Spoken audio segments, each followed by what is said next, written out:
Francisco de la Torre, alcalde de Málaga desde el año 2000. ¿Cómo estás? Muy bien, perfectamente. Es un placer estar con vosotros en Pues este estupendo. diálogo. Yo tenía unas ganas tremendas de hablar contigo, ¿no? Porque eres una persona que bueno, se ha dedicado a hacer cosas realmente útiles, ¿no? Para la sociedad. Estamos continuamente oyendo a los políticos, no, hay que hacer lo que le importa a la gente, ¿no? Sí, bueno, pero aparte de decirlo, luego hay que hacerlo, ¿no? Entonces yo creo que tú eres la persona con la que hablar precisamente de esto. Francisco, yo normalmente hemos hecho unos 50 podcasts aquí en Consenso y Regeneración. Nunca repasamos el currículum de las personas con las que charlo, pero hice una excepción con Jaime Carvajal eh, y por la mismísima razón que con Jaime, le voy a hacer una excepción también contigo, puesto que merece la pena escuchar lo más importante de tu vida profesional, ¿no? Bueno, como digo, Francisco, alcalde de Málaga desde el 2020, es licenciado en Sociología por la Universidad de Salamanca y estudió también ingeniero agrónomo en la facultad en Madrid. Por cierto, con mi suegro, solo que cuando entraste tú en ingreso, mi suegro ya estaba en el último curso. ¿eh? En 1971 ya fuiste presidente de la Diputación de Málaga, donde te expulsan antes de la democracia, donde te expulsan por razones políticas en el 75. Participas en la Fundación de Reforma Democrática, que luego se integra en la Alianza Popular, y aquello no te acaba de convencer, y de ahí fundas el Partido Andaluz Socialdemócrata, que termina integrándose en UCD. Fuiste diputado en las Cortes por Málaga con UCD del 77 al 82. Del 78 al 79 estuviste en lo que luego fue la Junta de Andalucía, que en ese momento la presidía el PSOE.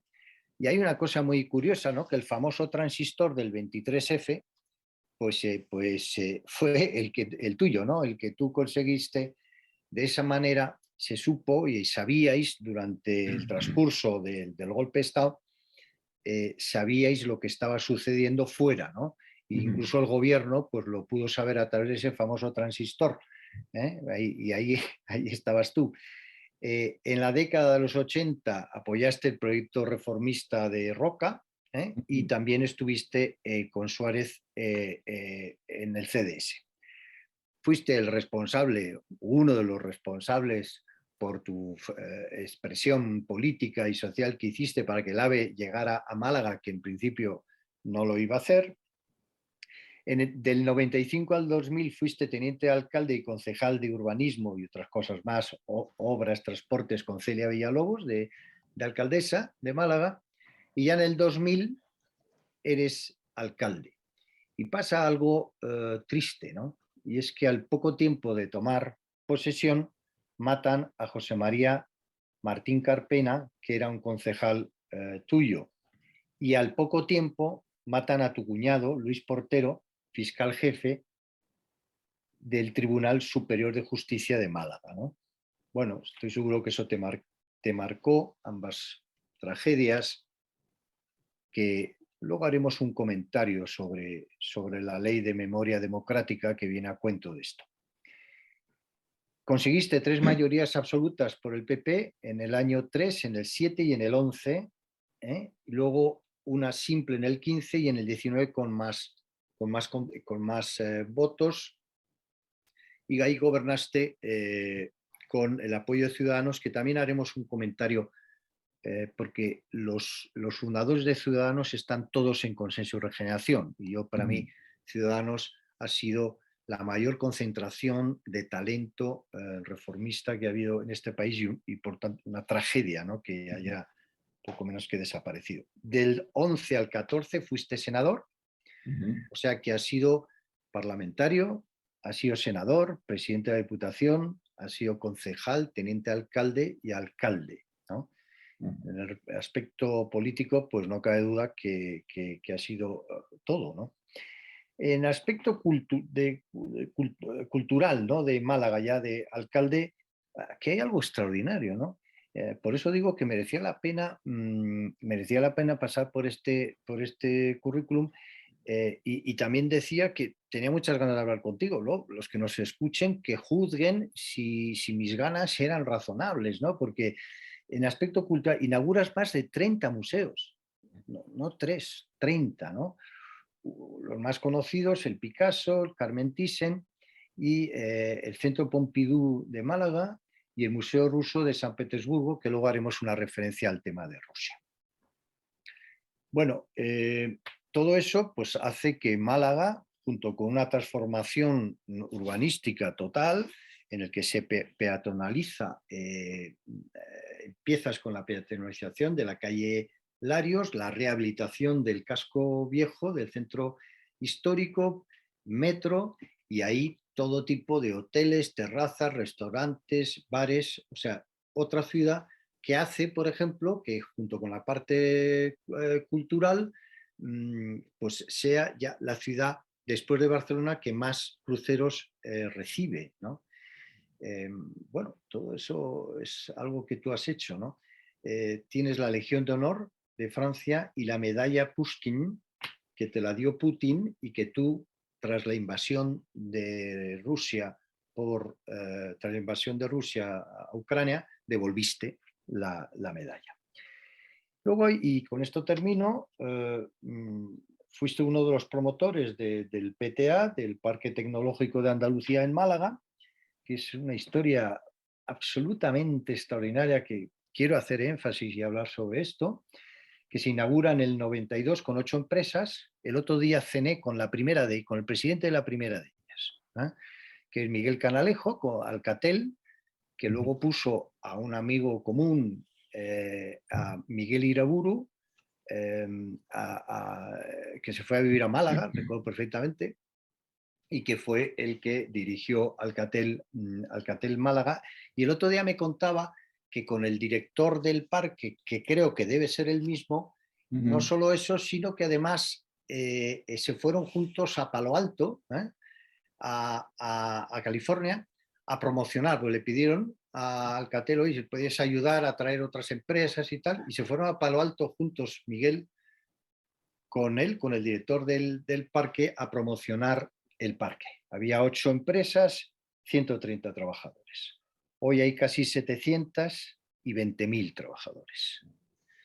Esto es extraordinario. Recientemente hemos oído la noticia que Ernst & Young, uno de los Big Four, pone en Málaga el centro de servicios globales para toda Europa. Y esto es una historia de éxito. Sé que el parque se está ampliando, una historia de éxito que cada vez atraerán más. Y luego hay un aspecto fundamental donde yo, por cierto, estoy también metido, que es que esto no es solamente sede de empresas, sino que, o sea, instalación de empresas, sino que además hay un centro junto con la universidad, hay un centro para el emprendimiento, ¿no? Con un edificio especial. Claro, Francisco, ¿tú aburrirte en la vida? No. ¿O sí? No. No. No me siento nunca aburrido. Siempre tengo pasión por los temas, ilusión y proyectos, ¿no? Y cosas que hacer, ¿no?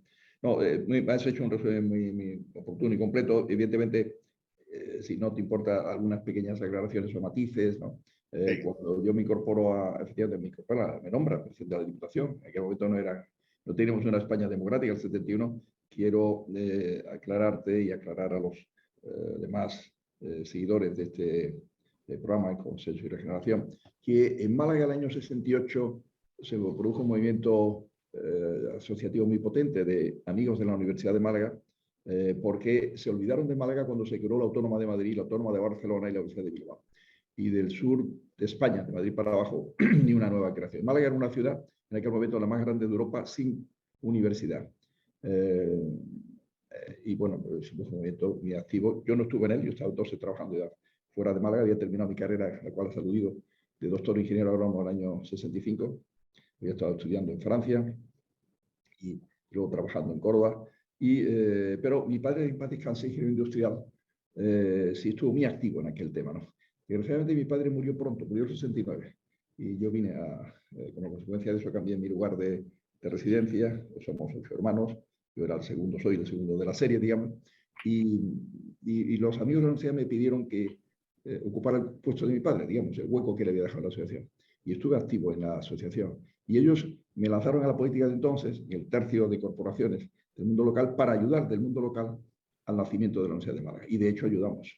Luego fui nombrado presidente de la Diputación, par de meses después de estar de concejal en el Ayuntamiento de Málaga, y hicimos muchas cosas, de colegio universitario, etcétera, pero en fin, no viene eso al caso. Efectivamente, en el 75 se montaron unas elecciones un poco burdas de entre los diputados o por los concejales, para meter en las Cortes de entonces procuradores que fueran retardatarios, freno al cambio político que se veía venir, lógicamente, ¿no? Y de hecho aquí en Málaga entró el subjefe del movimiento, o sea, la Falange, empatamos a votos y por edad entró. Bueno, no voy a entrar en detalles de cómo se manejó desde el poder, desde el gobierno civil de entonces, aquellas elecciones, ¿no? Y sentí un poco la fuerza del búnker, por eso estuve apoyando Reforma Democrática, me parecía que era un movimiento de querer cambiar algo, ¿no? Fraga quería, etcétera. Luego no me sentí muy a gusto con la operación que hizo Fraga en el verano del 76 y por eso no estuve en el seguimiento. Ha hecho luego su papel, evidentemente, pero UCD hizo un papel muy clave en la vida y me alegré mucho de haber estado en esa tarea tan importante de cambio político que dio sus frutos, UCD y Partido Socialista fundamentalmente, pero también, evidentemente, Alianza Popular y también Partido Comunista y los nacionalistas. Entonces, para tener una constitución que es clave de la vida política y la vida social y económica de España hoy, ¿no?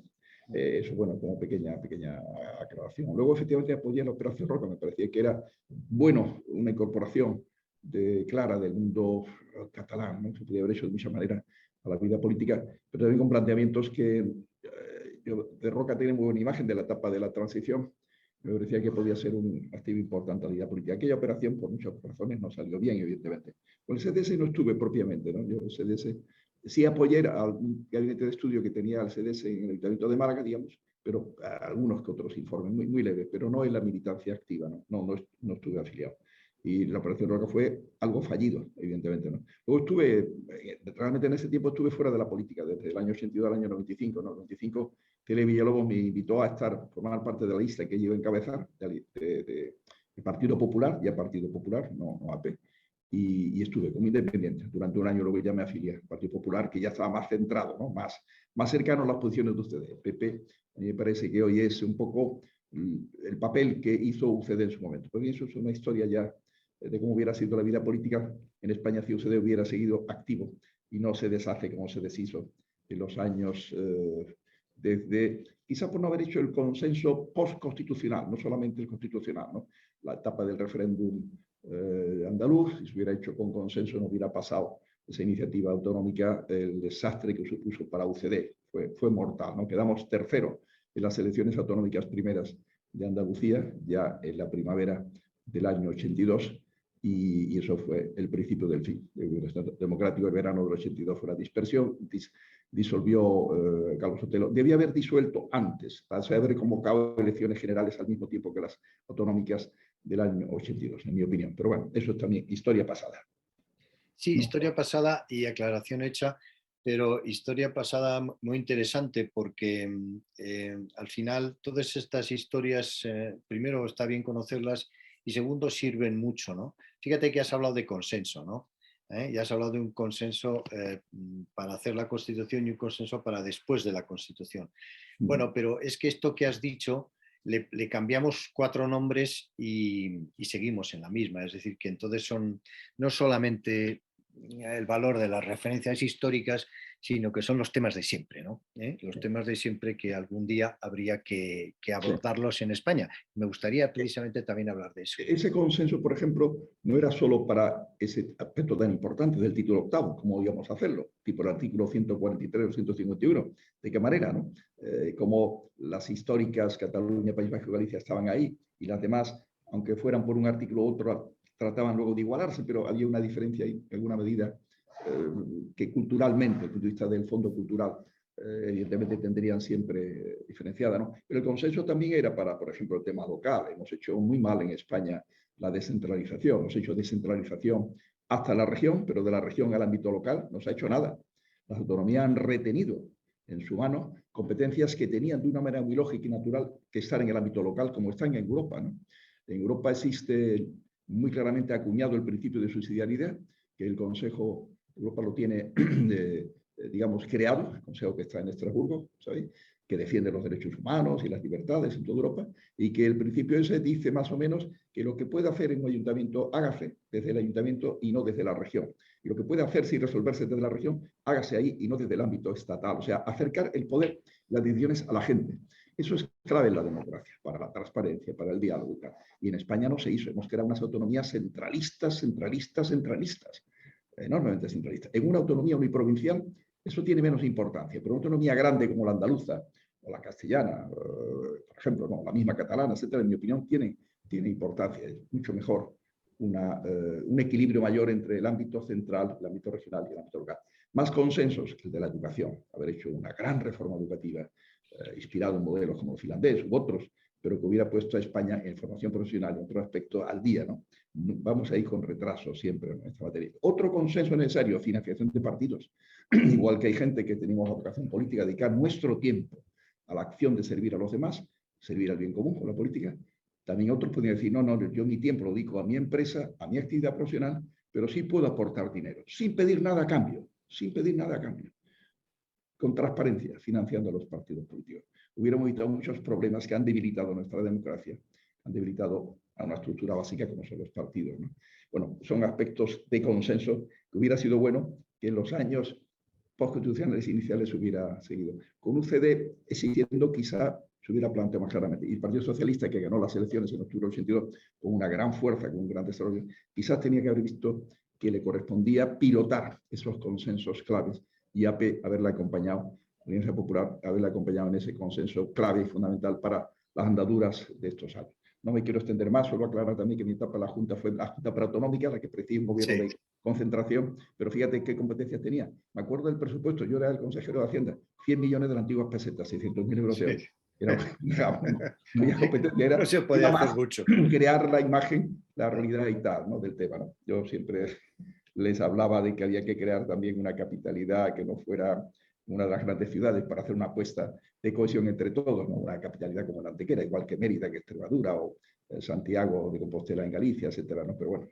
eso es otra historia, ¿no? Y lo del móvil, era un móvil de Julen Guimond, del 23/081, que estaba sentado ocupando el hueco que Pepe García Pérez, después de lo del referéndum, había dejado libre, digamos, por provincias, y lo tenía ese día, pero no me lo dio. O sea, lo pedí cuando supe que estaban las radios emitiendo en libertad, ¿no? Ya a las 12 y pico de la noche, de casualidad, no supe, ¿no? Y luego ya se lo cedí más tarde, a las 2 o 3 de la mañana, a Fernando Abril, que lo estuvo el resto de la noche, pero momentos claves, si entraba o no los de Paro Zancada, que luego se unieron al golpe. Parecía que sí, según la radio iban a liberarnos, pero no era así, ¿no? Bueno, son anécdotas que si seguimos contándolas, no hay entonces diálogo de más de lo que tú quieras plantearnos. No, pero fíjate que es que se ha hablado de tantas cosas que cada una de ellas nos daría para una conversación, pero yo por lo menos voy a pasar muy por encima de, fíjate que hemos hablado de consenso, hemos hablado de la operación Roca, una operación reformista, ¿no? Luego hay y que acaba como acaba, en nada. Bueno, como ha habido también el impulso reformista de Ciudadanos, que también acaba como acaba, pero son oportunidades perdidas, ¿no? O sea, quiere decir que el mensaje no tiene que ser, luego esto no hay que hacer, no, hay que hacerlo, pero tiene que tener éxito, ¿no? Luego, qué interesante punto el de la descentralización, ¿no? Descentralización del Estado, descentralización bestial, ¿no? Yo diría, absolutamente descomunal, o dicho de otra manera, cuando hablamos España tiene que ser un Estado federal, ¿no? Que me estaban diciendo el otro día una serie de personas en Barcelona, en la Escuela de Verano de Sociedad Civil Catalana, me decía, oye, yo te daré la razón el día que me digas un país de los 200, casi 200 que hay en el mundo que esté más descentralizado de España. Hombre, descentralizado hasta el punto, el otro día me decía Iñaki Arteta, que él en Bilbao, para que sus hijas hablaran, para que sus hijas se pudieran escolarizar en castellano, les tuvo que meter en un colegio inglés. Pues hombre, parece que sí, la descentralización es bastante importante. Pero fíjate el punto ese que comentas, ¿no? La descentralización, sí, hasta bien la autonomía, pero de ahí no pasa el ayuntamiento con el principio ese de que la administración, cuanto más cercana al ciudadano, bueno, pues más sensible y por tanto más posibilidades de gestionar eso, ¿no? Qué interesante también lo de la capitalidad, ¿no? Que se ha hecho en muchísimos países del mundo, ¿no? Sí, sí. La capitalidad, la capitalidad, pues no sé, está acordando Brasil, muchos estados de Estados Unidos, ¿no? Que no sabes ni dónde está la capital del estado. Eso es también la reforma de la educación. ¿Cuántas veces hemos hablado en este país de reformar la educación? Que tiene que ser forzosamente. No hay cosa más estúpida que una reforma de la educación de un partido. Eso es la cosa más inútil y por eso han hecho tantas. Han hecho tantas porque es de un partido, pero es que la educación es para adelante y para todos, ¿no? Entonces, claro, hablar contigo pues nos daría una hora. Pero quiero entrar en un tema.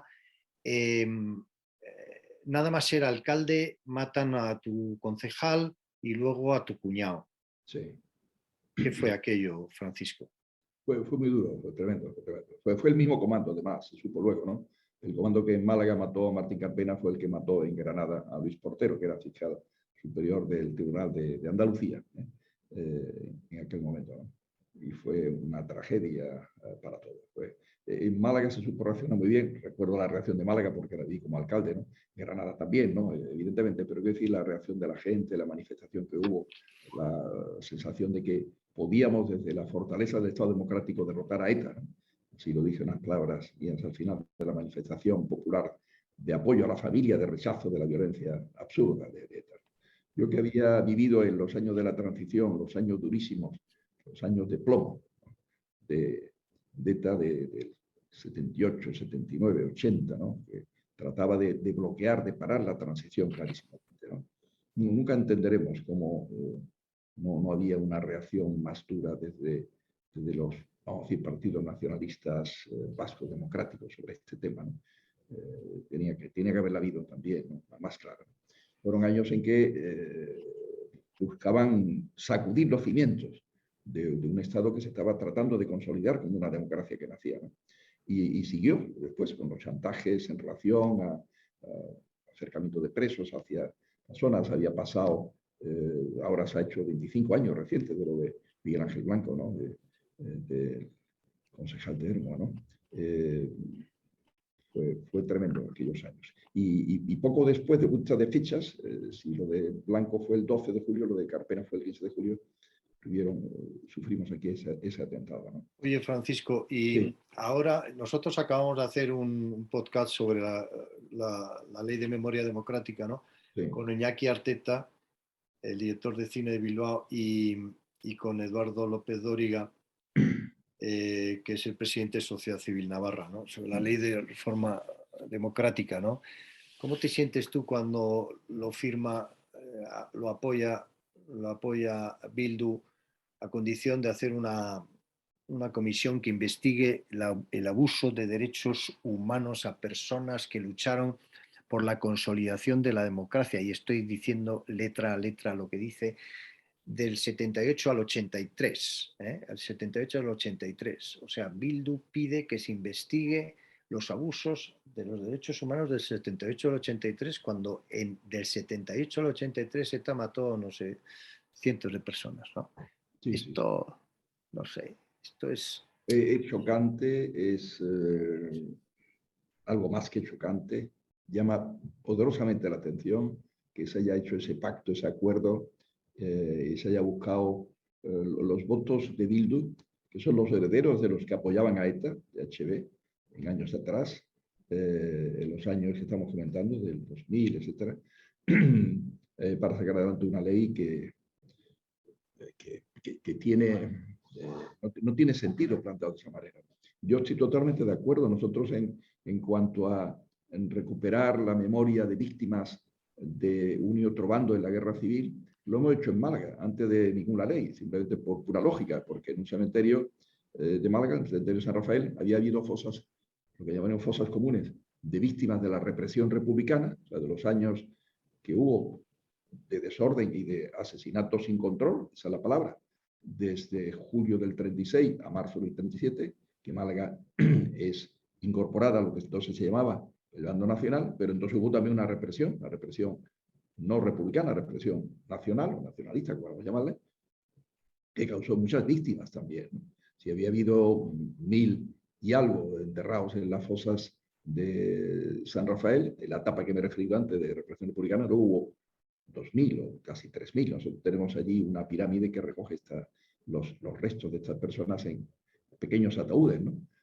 Digo pequeños porque al cabo del tiempo puede ser así el tamaño, obviamente es así. Las víctimas de la primera represión están en la catedral, eso se hizo en los años del régimen, digamos, de Franco, ¿no? En los primeros años posteriores, pero quedaba esa dignificación de esas víctimas, ¿no? Y sobre todo plantear en esos términos una memoria que tiene que buscar la concordia, que tiene sentido si se plantea en la búsqueda de la concordia para todos, ¿no? Siempre lo he defendido, por eso, frente a críticas que ha podido haber de un lado y de otro, estoy muy, digamos, orgulloso de haber ayudado a que se sienten bases para una concordia permanente y no se repita jamás en España ese tipo de enfrentamiento, ¿no? Pero ir a profundizar en la línea de lo que Bildu pretende con esa matización o ese no tiene sentido, sinceramente no tiene sentido. Sí, nosotros es lo que hemos criticado, ¿eh? O sea, nosotros no hemos metido para nada en el tema del franquismo, ¿eh? Sí, Bueno, yo por edad y tú por tu recorrido, ¿no? sí, Que impulsaste el cambio, ¿no? Una de las personas que impulsó el cambio. Yo por edad pude también en la universidad, y yo era un antifranquista furibundo, o sea, yo ahí no me meto, pero ya en la democracia, que sea Bildu el que pida esa investigación, es como si Al Capone pide que investiguen los crímenes de la ley seca en Chicago, ¿no? Oiga, claro. es que el asesino era usted, ¿eh? O sea, no. Bueno, vamos a un punto rápido también, pero que me parece muy interesante para luego enfocar unos minutos en el tema económico extraordinario del parque tecnológico, porque ahí tenemos que hacer una reflexión y es la razón por la cual a mí me gustaría tener esta conversación y que la gente Sí. la vea. La desaparición de Ciudadanos. Tú has gobernado con Ciudadanos, con su apoyo. eh, Ese movimiento reformista con gente extraordinaria, gente joven, gente con idiomas, que ahora gente sobresaliente, prácticamente todos están, menos Villegas y su presidente, están, bueno, no por nada, no los menciono, no digo que no están por ninguna razón, pero están en consenso de regeneración todos ellos, y yo pues los trato mucho y realmente pues a mí me da una pena tremenda, ¿no? Yo, por ejemplo, ¿qué hubiera pasado de España si Pedro Sánchez hubiera gobernado en vez de con los apoyos de Bildu y de RC, que es para mí una tragedia para España? ¿Qué hubiera pasado si hubiera gobernado con Ciudadanos, ¿no? ¿Qué España tan diferente, ¿no? Quizás estaríamos ahora ocupándonos, como digo, como gobierno, ocupándonos de las cosas que importan y no en cumbres bilaterales, romper la seguridad social y cosas que no sirven en el mejor de los casos para nada y en el peor para hacer daño. ¿Qué te parece lo de No, no estoy de Ciudadanos? acuerdo con esa reflexión. Ahí yo creo que faltó acierto entre ambos, ¿no? Entre PSOE y Ciudadanos. Quizás Albert Rivera tenía que haber estado más receptivo a esa idea y quizás Sánchez más convincente en cuanto a las posibilidades de conseguir ese tipo de acuerdo, ¿no? Y de gobierno que hubiera sido distinto. Eso no hay duda, ¿no? Uh-huh. Ahora un Oye, gobierno que tiene pues, una inestabilidad interna muy fuerte y solo se consiguen estabilidades puntuales y a precios, como acabamos de comentar hace pocos minutos, pues realmente chocantes, ¿no? uh-huh. Francisco, me gustaría ahora, en el tiempo que tampoco mucho, pero que tenemos, hablar de lo que yo creo que es tu marca, lo que va a quedar, ¿no? Lo que va a quedar del gran alcalde que eres, lo que va a quedar para las décadas que vengan, ¿no? Y siglos, ¿no? Vamos a ver. Mira, hace unos meses, yo te voy a hacer primero una reflexión. Sí. Hace unos meses, en el foro de profesores, en un congreso que hicieron en la Universidad de Sevilla, me invitaron, yo estoy en el mundo del emprendimiento y todo eso, y me invitaron a dar una conferencia sobre el emprendimiento. Y yo hice la siguiente reflexión, ¿no? Primero, Málaga, yo soy navarro, vivo en Madrid hace muchos años. Bueno, yo diría Europa, ¿no? Hablemos de Europa, que por debajo de eso no hay mucho futuro, ¿eh? No hay mucho futuro. Hablemos de Europa. Bien, entonces, decía, España, su primer fuente de ingresos es el turismo, su primera industria. Siempre, muchas veces se dice, bueno, sí, pero eso es por el turismo. Hombre, sí, claro, y Noruega por el petróleo, y Nigeria por el petróleo, y Londres por la industria financiera. Hombre, no nos quites lo que tienes, ¿no? En fin, ¿eh? Bueno, por el turismo, pues claro, por el turismo. Pero claro, ahí hay un cambio, ¿no? Y aquí Málaga tiene mucho que decir, que es, nosotros recibimos 80 y tantos millones de turistas, ¿de acuerdo? Bien, siguiente paso es al turista hacerlo residente, ¿no? Que sería el jubilado que dice, bueno, yo ya me quedo a vivir aquí, ¿no? Y eso convertiría a España ya en lo que es Florida, ¿no? En lo que es la Florida de los Estados Unidos, ¿no? Es gente que... Bien, pero hay un siguiente paso, ¿no? Que se puede dar, bueno, del turista al residente y del residente al inversor, ¿no? Entonces vamos sumando, ya nos vienen a visitar, algunos se quedan y otros invierten. Bien, entonces ya no es Florida, sino es la California de los Estados Unidos de Europa. Es la California. California están ahí no porque sean más listos o tengan mejores universidades, que las tienen, pero tan buenas como las que pueda haber en Nueva York, ¿no? O en Boston, ¿no? O en Cambridge. Entonces, es el inversor. Bien, entonces se puede hacer aquí un ejercicio. España es el lugar idóneo para que sea un hub de inversiones, de emprendimiento para toda Europa. Más fácil, más friendly, más agradable desde todos los puntos de vista hacerlo aquí que en Hamburgo, por decirte algo, ¿no? Con la misma facilidad que lo puedes hacer en Hamburgo desde todos los puntos de vista, la misma moneda, el mismo aeropuerto, bueno, o mejor el de Málaga, o más grande. Es decir, que es una oportunidad que está ahí, evidente, y que no se entiende cómo no se ha puesto. Yo lo he hablado eso con gobiernos y ministros, y alguno me ha dicho, hazlo tú, venga, tal. Bien, pero sin nada serio, ¿no? Entonces, yo en esa charla que di en Sevilla, en el Foro de Profesores, dije, pero bueno, esto no hay que inventarlo, está inventado. Málaga, el parque empresarial de Andalucía en Málaga, ¿no? Ayuntamiento, junta, universidad, caja de ahorros, es decir, lo que es la sociedad se organiza para ver una oportunidad que está ahí, y resulta que hay casi 700 empresas en este momento. Como decía Ersan Young, va también a atraer a más gente, crecimiento. Esa enorme oportunidad que tiene España y que tú has sabido liderar y has conseguido esto. Estoy seguro que lo primero que vas a decir, a ver, yo con otras personas, sí, pero alguien tiene que tener la visión y luego ponerse a trabajar, formar un equipo, formar alianzas con otras instituciones y conseguir lo que habéis conseguido, que es extraordinario. ¿Qué me cuentas de eso? Porque esa es la gran historia de éxito, en mi opinión. Pues algunas cosas puedo contar. En primer lugar, he creído mucho siempre en la potencialidad de Málaga. Antes aludía que Málaga en el año 68 no tenía universidad, hasta el año 72. Ahora estamos celebrando los 50 años de nuestra universidad. Pero aún sin tener universidad, yo estaba entonces estudiando en Rennes, en Bretaña, con un profesor, Luis Malasí, especialista en las ventajas, diríamos, del I+D y la formación en la agricultura, lo que hoy está tan de actualidad en la economía general, aplicado específicamente al tema agrario.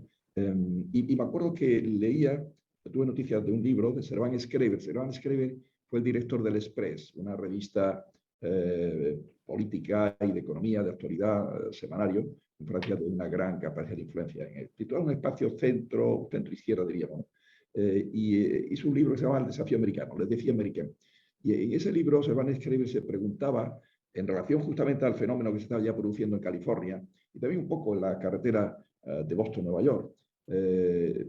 Si en Francia, ¿dónde se podría hacer una réplica a lo que era el Silicon Valley, entonces el fenómeno de California?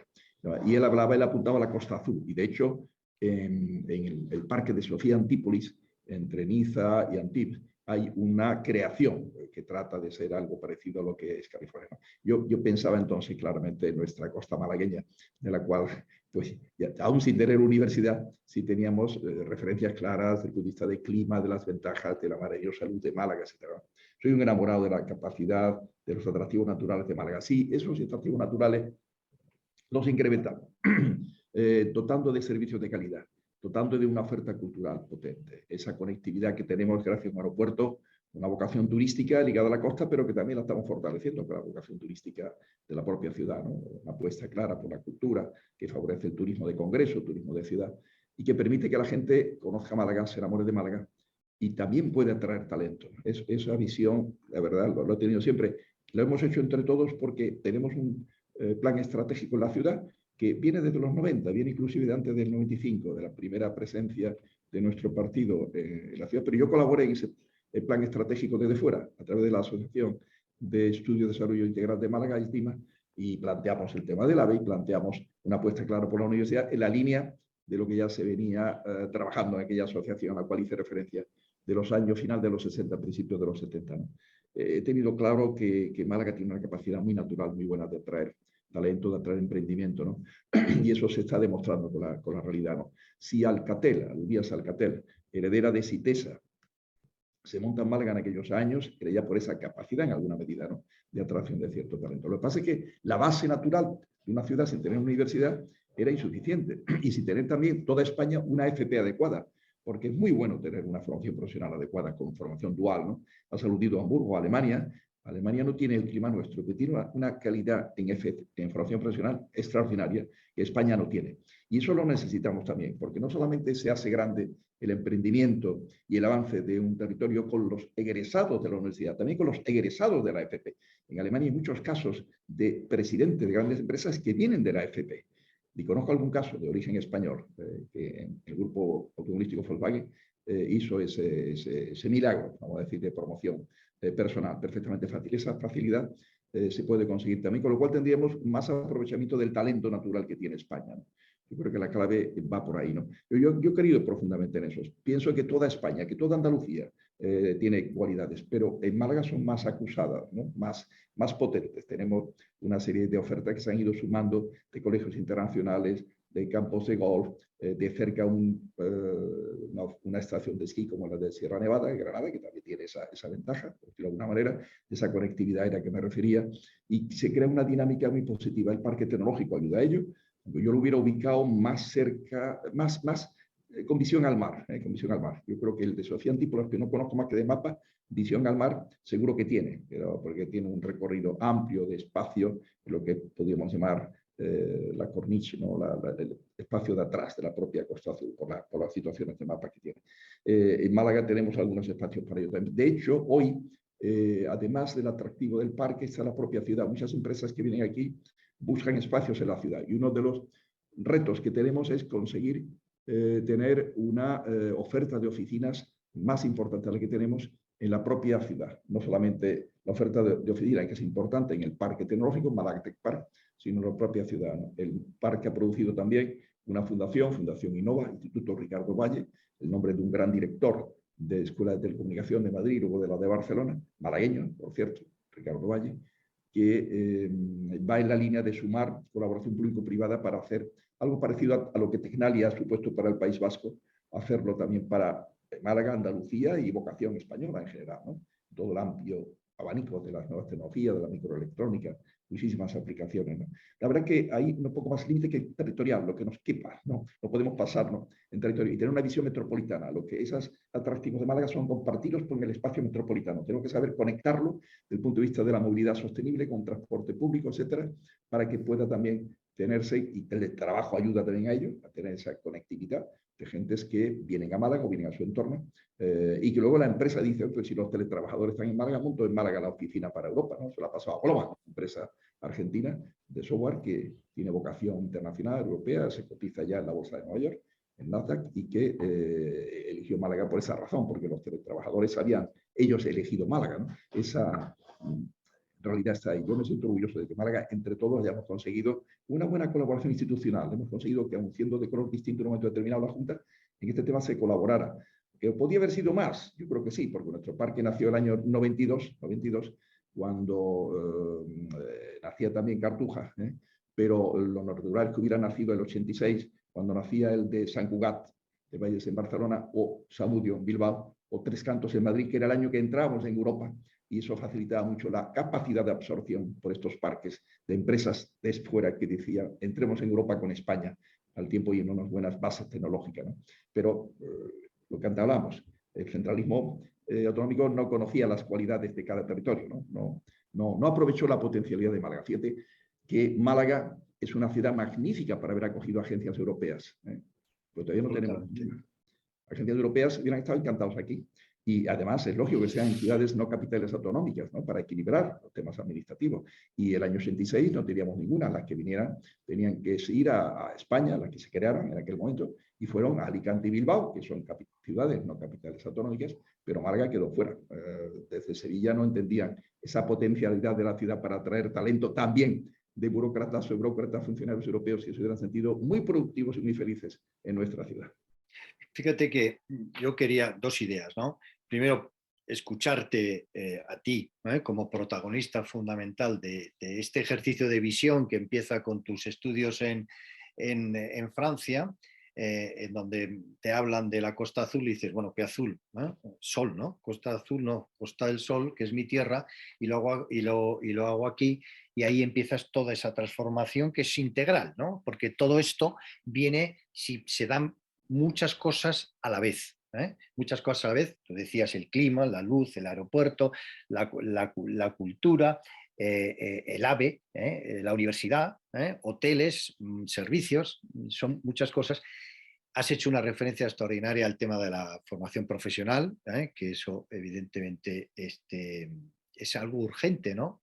Que hay que volver a poner en marcha porque faltan oficios, ¿no? Faltan oficios, hay que volver a poner en marcha en España. Y luego hay una segunda idea, y ya con eso, si quieres, vamos cerrando para no ocuparte demasiado tiempo. Yo te quería escuchar esto y que te escuchara, ¿no? Cómo se te ocurrió hacer esto y lo que se ha conseguido, ¿no? Y luego hay una segunda idea, que esta ya es mía, aquí no te hago cómplice de ella, que es la siguiente. Yo cuando hablaba de el turista que luego pasa a ser residente y de residente pasa a ser inversor, que es un poco el recorrido que tú has hecho, acompañándolo, como decía, con una oferta integral como ciudad, con la colaboración de las diferentes entidades, instituciones políticas. Yo digo, bueno, muy bien, y eso lo ha hecho Málaga. Recuerdo cuando hablé contigo por teléfono antes de esta entrevista, dije, sí, claro, pero es que Málaga te lo tenía todo a favor. Y es verdad, lo tenía a favor, pero tenía que llegar alguien para ponerlo en marcha. Y yo pregunto, ¿y también no lo tenía a favor Barcelona? Es decir, ¿qué marca la diferencia? La diferencia la marca un alcalde que se pone a trabajar a lo que importa o un alcalde o alcaldesa demagogo que está en las frases bonitas, pero luego, ¿cuál es tu entrega? ¿Qué es lo que has hecho? ¿Qué queda de ti cuando te vayas? ¿Qué ha quedado de ti? ¿No? Por ejemplo, ¿no? Veía yo cuando estudiaba esto y hablaba de esto también muy interesante que has dicho de la formación profesional, ¿no? Y estuvimos viendo, hicimos un podcast sobre los ocupas, la ocupación en España, sí. La ocupación. Resulta que descubrimos que por cada caso de ocupación que hay en Madrid, que hay muchos, hay cuatro en Barcelona. 4. ¿Y eso por qué es? No por casualidad, sino por una normativa del ayuntamiento de Barcelona, de la alcaldesa, ¿no? Bien, entonces mientras haces eso, no haces esto que has hecho tú, ¿no? Esa es la diferencia y ese es el mensaje que yo quiero dejar, ¿no? No solamente hay que decir ocupémonos como políticos de lo que importa, sino hazlo, no lo digas, hazlo, ¿no? Que es lo que has hecho tú y eso es extraordinario. Francisco, yo no sé si antes de acabar yo haré un súper resumen de las ideas fundamentales que he ido apuntando, pero no sé si para acabar querías... o si no, casi mira, voy a hacer el resumen y luego ya haces tú un comentario. Yo de un entrada, comentario. Antes de tu resumen, sí quisiera añadir algo más. Adelante, por En favor. la línea de que, hombre, Málaga está teniendo éxito, es así, son los años en que la gente descubre Málaga, se fija en Málaga. Cuento una anécdota de esta misma mañana. Antes de justo esta entrevista he recibido al patrullero del Tacomago. Tacomago es el nombre del patrullero que desde Málaga atiende la isla de Alborán, hace los relevos de la dotación que existe en la isla de Alborán, que es el que está en medio del mar de Alborán, ¿no? Y bien, están un año y algo porque sus destinos ahora va pues, una fragata, en fin, van ascendiendo en su carrera como oficiales de la Armada, ¿no? Y he recibido al nuevo que llega, ¿no? Y el que sale me dice, oh, qué pena, mi mujer está enamorada de Málaga. O sea, ¿conocen Málaga? La gente que viene en un año quedan enamorados, sus hijos. Y eso tengo tantas anécdotas de gente que se enamora de la ciudad, eso es una realidad, ¿no? Pero yendo al tema de antes, de las empresas, etcétera, es verdad que existe esa tensión, que la gente le gusta tener entonces una casa en Málaga para trabajar desde aquí, para inclusive, mientras llega el momento de trabajar de aquí, utilizar la consulta residencia o pensando en la etapa de jubilación. Y eso puede tensionar el mercado de vivienda. Eso me preocupa, evidentemente. No tenemos que conseguir que haya una oferta mayor de vivienda en venta, de vivienda en alquiler, que haya más promoción en alquiler de la iniciativa privada, que exista sensibilidad del punto de vista de administraciones. Fijaros, el tema de las competencias de vivienda son autonómicas. Pues desde el año 2000 para acá, nosotros en 20 años hemos hecho 5.300 y pico y la Junta hizo 50 cuando competía la obligación autonómica, ¿no? Es un poco lo que antes decía, somos más capaces del ámbito local por la cercanía al problema, ¿no? Y nos ponemos las pilas y hacemos las cosas y tal, ¿no? Se tiene que haber hecho bien ese tema autonómico. Yo previamente planteaba lo de Antequera, si me permite, porque era una forma de garantizarnos que ahí no se iba a hacer centralismo, porque no cabrían ahí los miles y miles de funcionarios que iban a una ciudad grande, ¿no? Tiene que hacerse una cosa más descentralizada, ¿no? Pero volviendo al tema de lo de la vivienda, me parece interesante tocarlo, tenemos que evitar que haya una sociedad dual en espacios como el nuestro y quizá otras ciudades que tengan éxito, que es población que sí puede, efectivamente aspira a tener alquilada o comprar una vivienda en términos, aunque haya esa competencia de otros que con más recursos, porque tienen un sueldo más alto, se pueden permitir hacerlo, y la solución para eso es no descuidar la educación, hablábamos antes de ello, ¿no? Fijaros que el año 2004, fíjate, 2004, recuerdo esa estadística, porque fue el año que tuvo más, hubo cerca del 40% de abandono escolar en Andalucía. Evidentemente eso es una crisis brutal. Esa población, 18 años después, 2022, su situación profesional tiene un interrogante clarísimo. Serán pocos los que hayan podido pasar de sueldos de más de 1.000 euros, mileuristas, ¿no? Llegar a 2.000 euros, que es una aspiración razonable de alguien, y algo más de 2.000, por lo que yo he hecho. Me gusta preguntar a los chicos jóvenes cuando han estudiado FP, etcétera, cómo les va.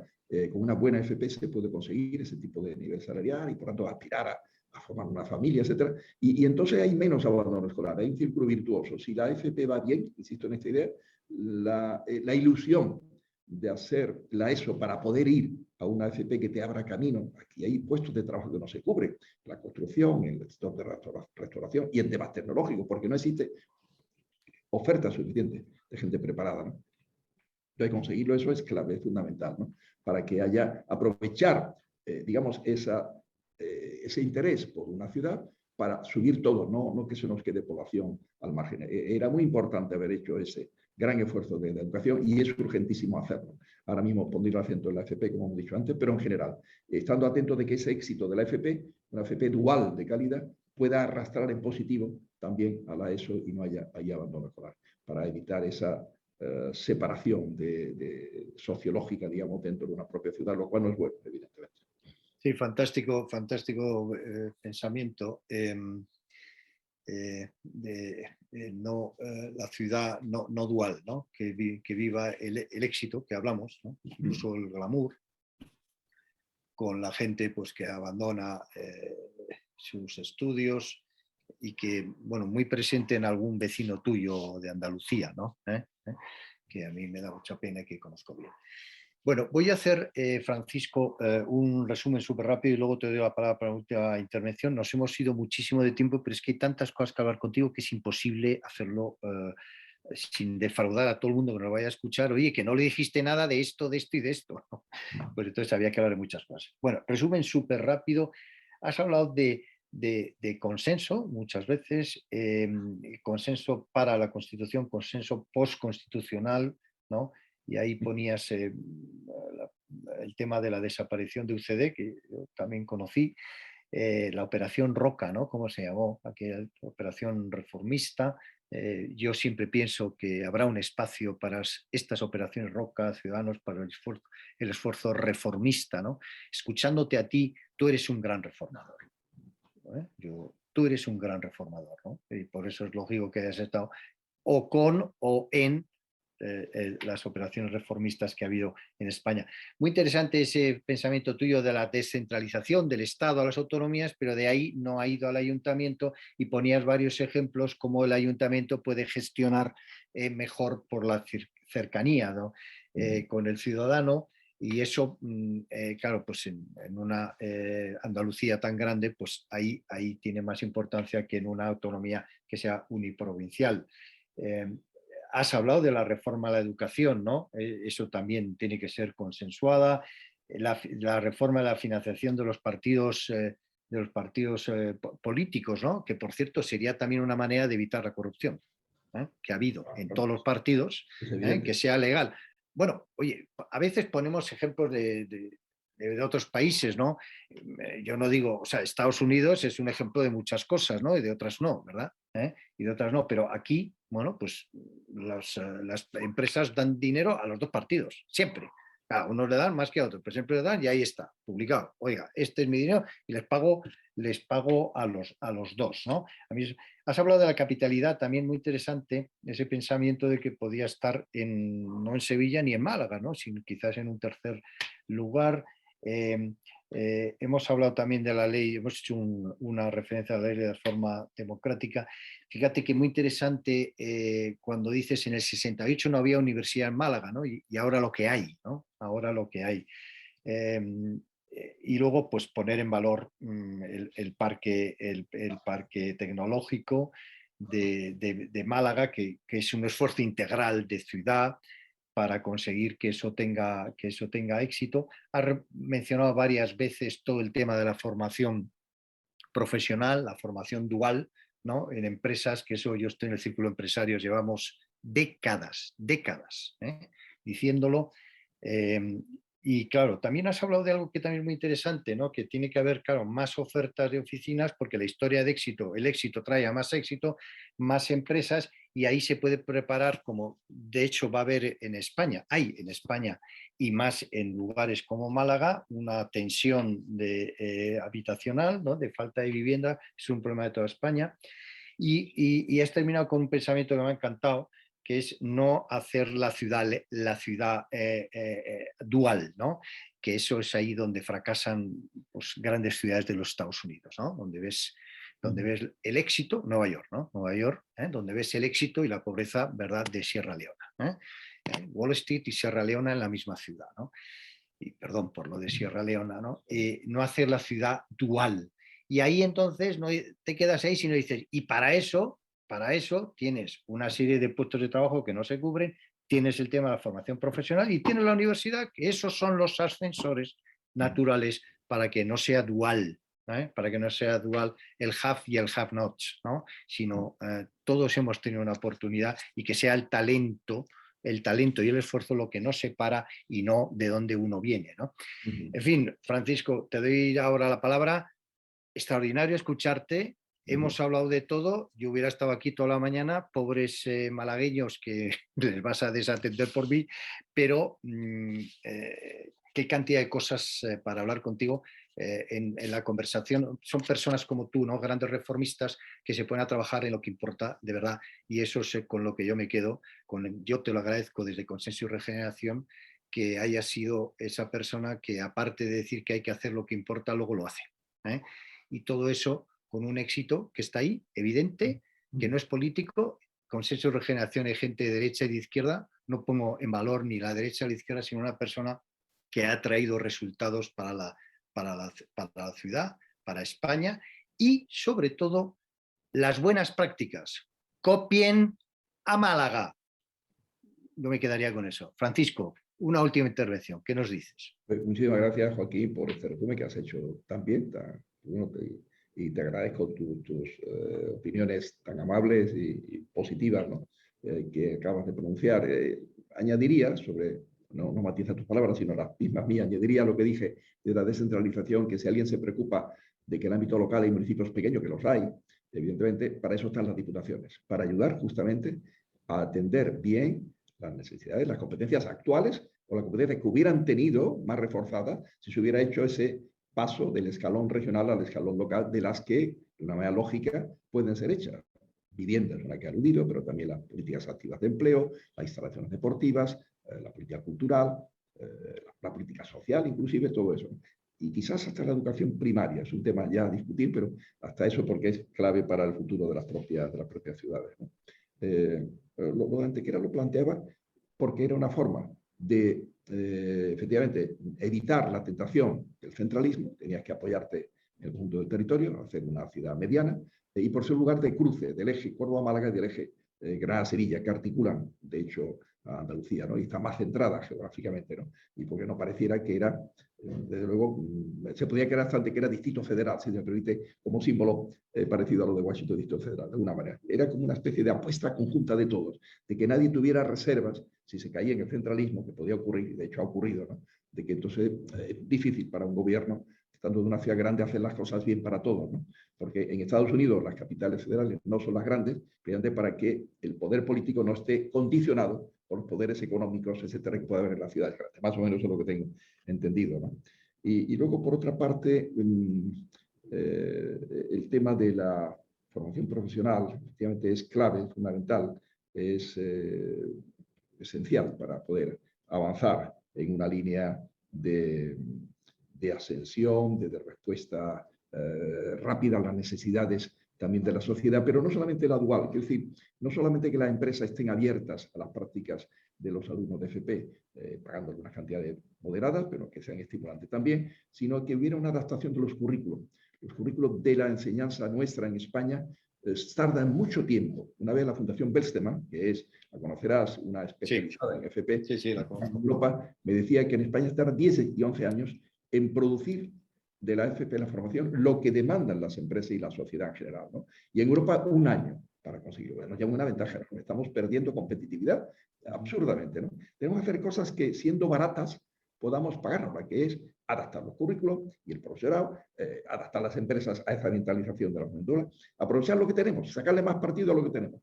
No hacer cosas que sean a lo mejor económicamente inabordables cuando tenemos un déficit ahora mismo tan alto y una deuda pública tan alta, ¿no? Pero a partir de ahí sería viable hacer cosas de este tipo. Y no quiero extenderme más por no prolongar este diálogo, que para mí ha sido muy grato y que he contado pues, muchas cosas de mi vida política y personal en alguna medida, pero que espero que hayan servido a otros a conocer más el sur, a conocer más Andalucía, a conocer el impulso de cambio y de mejora de Andalucía. Quiero dejar claro que tengo una gran esperanza en el nuevo gobierno de Andalucía por la estabilidad que puede suponer. El que hemos tenido ha sido muy bueno y ha tenido estabilidad a pesar de esa coalición, pero bueno, ahora hay una estabilidad mayor, es evidente, y una posibilidad de seguir avanzando en los cambios necesarios desde lo ya hecho anteriormente, pero siempre con un sentido de continuidad, ¿no? Hay que reconocer lo que hayan hecho bien también otros, ¿no? Evidentemente, yo echo de menos muchas cosas que no hicieron otros gobiernos, he aludido al tema de vivienda, he aludido a la centralización, he aludido al retraso de la creación del Málaga, del parque tecnológico nuestro, el Málaga Tech Park, que podía haber nacido el año 86, podía aludir a más cosas, pero no es ahora el momento de hacer el revisionismo histórico, sino de plantear un futuro que sea espléndido, que sea muy hermoso para todos, donde reconozcamos siempre con honradez y juego leal, ¿no? Pues lo que otros hayan hecho bien, ¿no?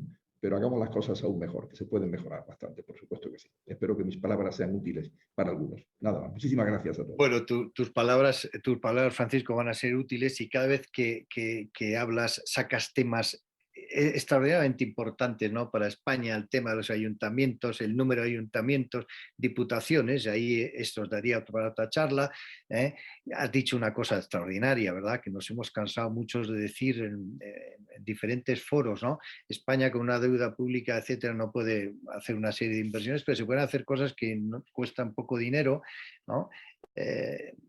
Bueno, yo, por terminar la charla, yo diría que Francisco de la Torre es un señor reformista que cuando sube al campanario de la iglesia de un pueblo y los demás ven el pueblo de al lado, Francisco ve 3 pueblos más allá, baja del campanario y se pone a trabajar en ese ejercicio de visión que ha tenido, que como digo es de 3 pueblos y no de uno, y se pone a trabajar y a poner las cosas en marcha. Ese es Francisco Latorre y un placer para mí haber hablado contigo. Igualmente, Francisco, sin más, ok, un, súper. un abrazo y muchas Un abrazo muy gracias. fuerte para Un todos. abrazo. Gracias. A ti, gracias por este diálogo.